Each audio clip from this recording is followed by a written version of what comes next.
person who finishes a conversation and then has it again, alone, 100 times, is not trying to win. The argument is over, the words have been said, but the mind refuses to close the file. Closing it would mean accepting something worse than losing. It would mean accepting that the version of you who walked away was the real one, that you cannot edit it, that the person you were in that moment is the person who exists. The person you imagine you could have been is a ghost you keep feeding. The replay is not a rehearsal, it is a refusal.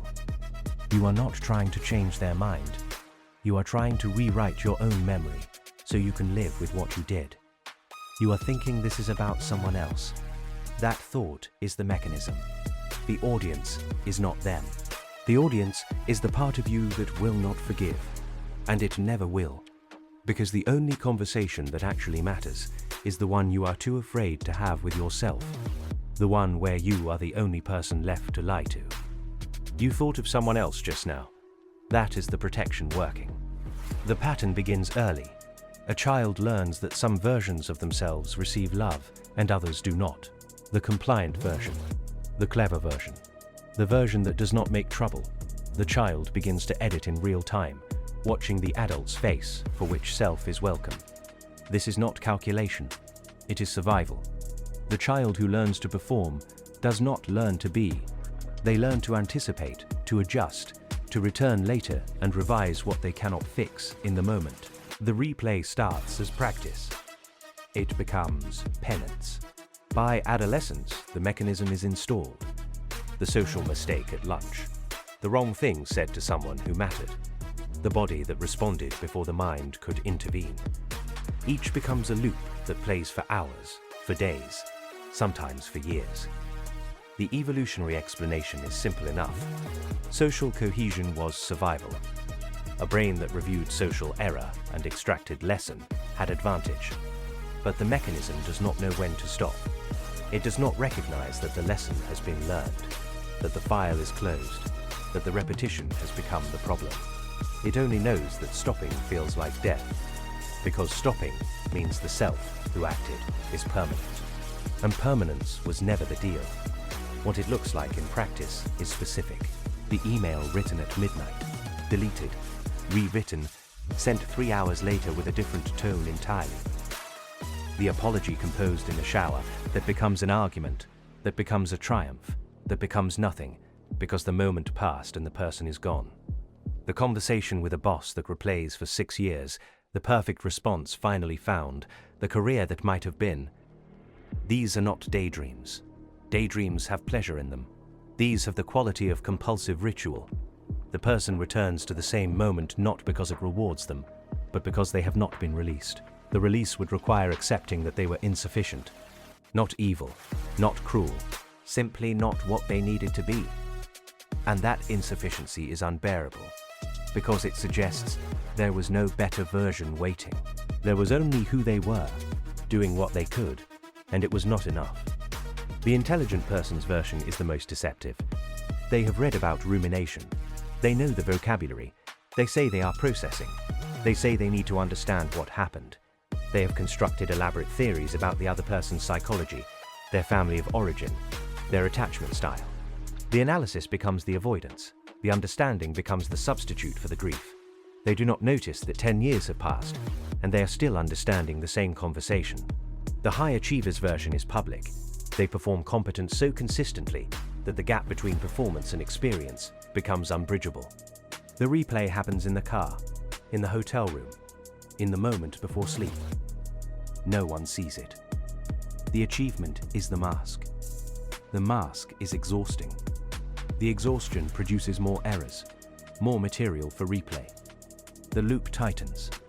The person who has been in therapy longest often has the most sophisticated version. They can name the pattern. They can describe its origin.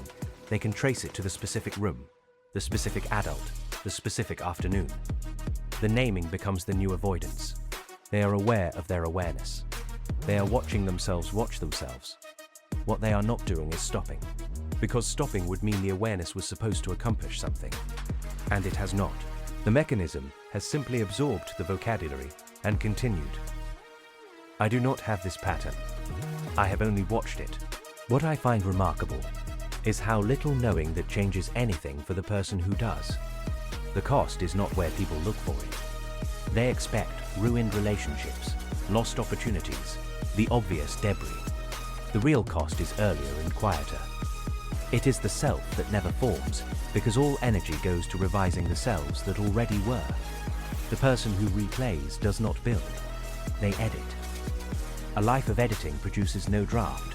There is only the continuous revision of what has already happened, which means nothing new is permitted to happen fully. The present moment becomes thin, instrumental, something to get through so the real work of correction can continue. But the correction never arrives. The ghost of who they might have been becomes more real than who they are. The ghost does not age. The ghost does not disappoint. The ghost is perfect and always available, summoned in every replay, fed with every revision. The living self grows smaller. The ghost grows larger. Eventually, the person cannot tell which is which. The relationship cost accumulates invisibly. Partners learn not to mention certain subjects. Friends learn that some conversations will never be finished, will return weeks later with new evidence, new interpretation. The replaying person experiences this as integrity. They are getting it right. They are being thorough. What others experience is exhaustion. The conversation that never ends because one party is still having it alone. The intimacy that cannot deepen because one person is still performing for an internal audience. The trust that cannot form because the replaying person is always elsewhere, always in the room where they were not enough, always revising. The partner who leaves is not leaving because of one fight. They are leaving because they were never fully present. Because some part of their person was always elsewhere, always working, always unavailable to the actual moment that contained the actual them. The late understanding comes differently for different people. For some, it arrives in illness, in the body finally refusing to carry what the mind will not release. For some, it comes in the recognition that their child has learned the same pattern, is already rehearsing conversations that have not happened, already editing selves that have not been seen. For some, it comes in the quiet after achievement, the moment when the distraction finally stops and the mechanism is still there, still running, still replaying conversations from decades before. The achievement was supposed to fix it. The achievement was supposed to make the replay stop, to validate the self finally, to release the ghost. The achievement does none of this. The ghost is not interested in achievement. The ghost is interested in perfection, and perfection is not available in the living world. The rare exception is not what people imagine. It is not insight. It is not awareness. It is not the naming of the pattern or the understanding of its origin. The exception is the person who becomes bored with the replay, who exhausts their own mechanism through sheer repetition, who finally notices that the 100th revision of the conversation produces the same feeling as the first. The boredom is not chosen. It is earned. It comes from staying with the pattern longer than the pattern can sustain itself. Most people interrupt the boredom with distraction, with new material, with the next relationship that will provide fresh errors to replay. The exception stays, not through virtue, through fatigue, through the recognition that the ghost is never satisfied, that the only way out is through the feeling they have been avoiding, the feeling of having been insufficient, of having been real, of having been permanent. The person who replays is not trying to change the past. They are trying to change the future they imagine the past has locked them into. The future where they are seen as insufficient, where they are known. The replay is an attempt to become unknown, to become potential again, to become the person who might still be better. This is why awareness rarely dissolves the pattern. Awareness of the mechanism does not address what the mechanism protects. The protection is not from error. The protection is from the self who erred, from the self who is still erring, from the self who will err again. The only conversation that actually matters is still waiting.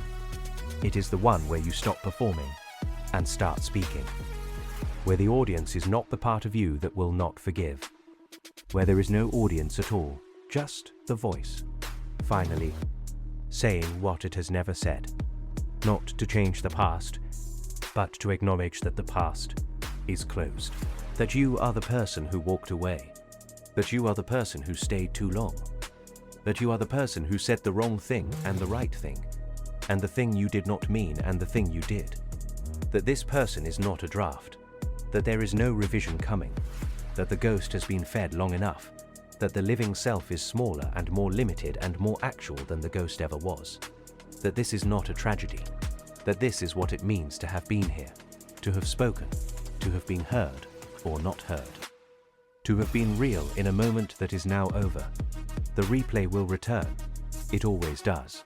The question is whether you will still be there when it arrives, or whether you will have moved on to the next actual moment, the next actual error, the next actual self who cannot be edited, who can only be lived, who is waiting in the conversation you have not yet had with the person you have not yet become, who is also, finally, the only person left to lie to.